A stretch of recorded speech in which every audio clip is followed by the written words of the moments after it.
Annoncé il y a peu, le nouvel iPad Pro M4 est sorti il y a quelques jours et dans cette vidéo, je vais vous livrer mes premières impressions sur celui-ci après quelques jours d'utilisation. Le dernier iPad en date que j'ai vraiment beaucoup utilisé de la gamme Pro, c'était l'iPad Pro de 2018 en 11 pouces et personnellement je l'avais adoré.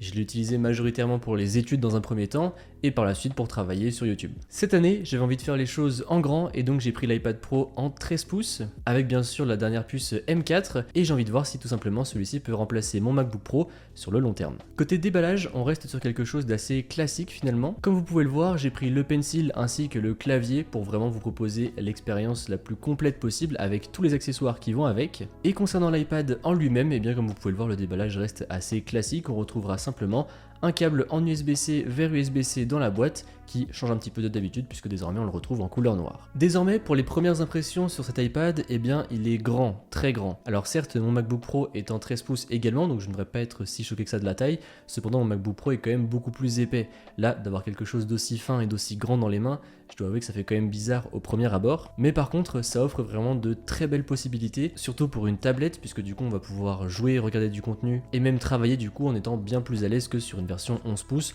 où on pourra rapidement se sentir à l'étroit. Puisque, encore une fois, le but étant de bosser avec celui-ci, je me suis dit autant prendre la plus grande version. En plus de ça, l'écran est d'excellente qualité. Forcément, ici, on retrouve un écran OLED, donc vous allez avoir des noirs bien profonds et des couleurs très vives. Et bien sûr, on va conserver le 120 Hz, donc niveau fluidité, rien à redire. Et puisqu'on parle de fluidité, on va parler un petit peu de la puce M4 présente dans cet iPad. Et pour l'instant, si ce n'est avoir testé 2-3 trucs comme ça avec l'iPad, j'ai pas encore pu exploiter son plein potentiel.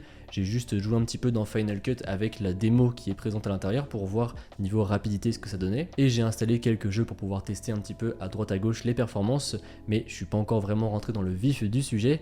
Mais par contre j'ai plusieurs idées de vidéos dans lesquelles je vais vraiment le pousser dans ses retranchements pour voir justement jusqu'où peut aller cet M4. Et d'ailleurs je suis un petit peu dégoûté puisque vous le savez peut-être, mais je monte sur Final Cut Pro et donc je l'ai installé directement sur l'iPad Pro pour commencer à prendre mes marques pour faire des montages finalement aussi rapidement que sur un MacBook puisque l'interface change quand même pas mal.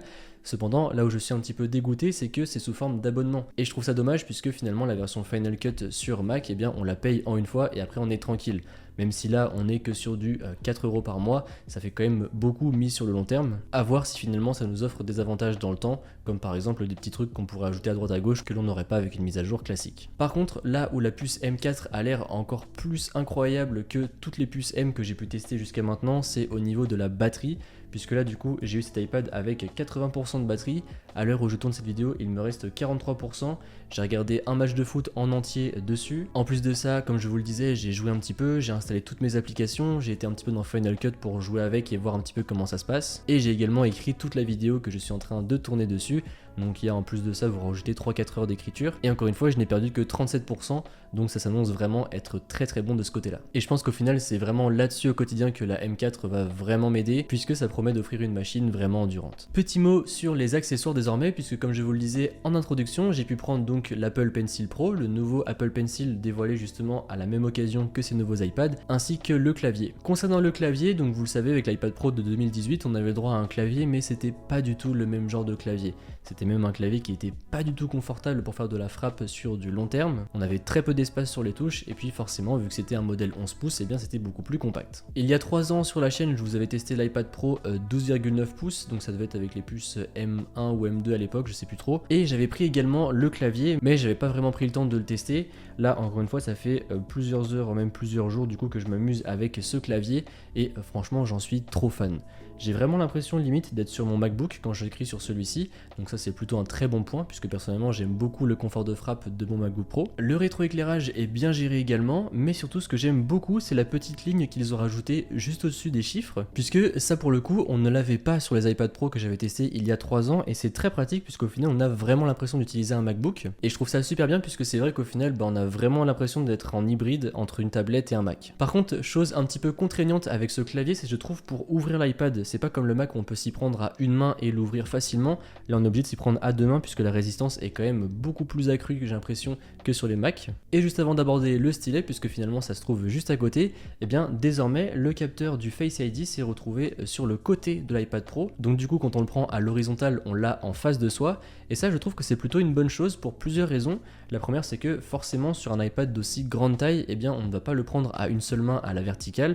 donc finalement on aura peu de chances de cacher le capteur. Et vu que justement on va l'utiliser très souvent à l'horizontale avec notamment le clavier, eh bien je trouve que le positionnement est beaucoup plus pratique. Comme ça par exemple, même si jamais on fait des visios avec l'iPad, eh bien on aura une caméra qui sera en face de soi et pas un petit peu décentrée sur le côté. Et sinon comme d'habitude, c'est du Face ID, ça marche très bien, rien à redire là-dessus. Côté Pencil, je vous le disais, j'ai de l'Apple Pencil Pro et de l'extérieur on pourrait croire qu'il n'y a absolument aucune amélioration, si ce n'est la petite mention Pro juste à côté de Pencil, mais en réalité il y a quand même quelques petites fonctionnalités assez sympas. Déjà on va avoir des retours haptiques sur le stylet, donc par exemple quand vous allez dessiner, quand vous allez faire des choses sur l'écran, et franchement ça ajoute un bon plus à l'expérience je trouve. Mais ce que je préfère c'est la rotation du corps ainsi que le pincement. Donc le pincement comme son nom l'indique, vous prenez le Pencil normalement, et en fait quand vous allez le pincer comme ceci, et bien ça va vous proposer des actions. Finalement ça va ouvrir en fait une petite palette d'outils sur l'écran pour vous aider à naviguer rapidement entre par exemple le stylo, la gomme, la règle, etc. Et encore une fois la petite vibration, je trouve que ça ajoute vraiment un plus, elle est vraiment très bonne. Mais surtout ce que je préfère, je vous le disais, c'est la rotation du corps.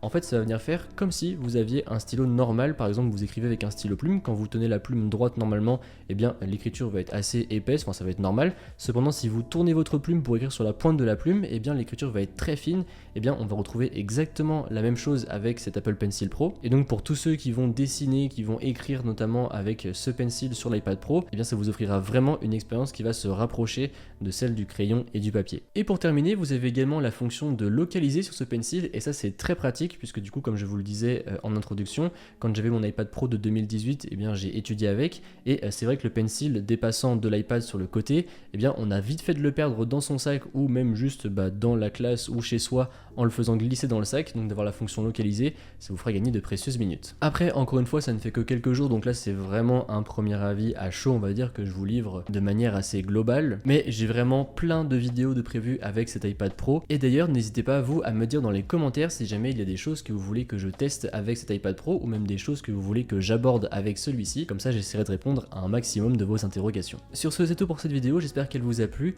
Si c'est le cas comme d'habitude n'hésitez pas à mettre un pouce bleu, à vous abonner, et moi je vous dis à bientôt dans une prochaine vidéo. Allez, salut!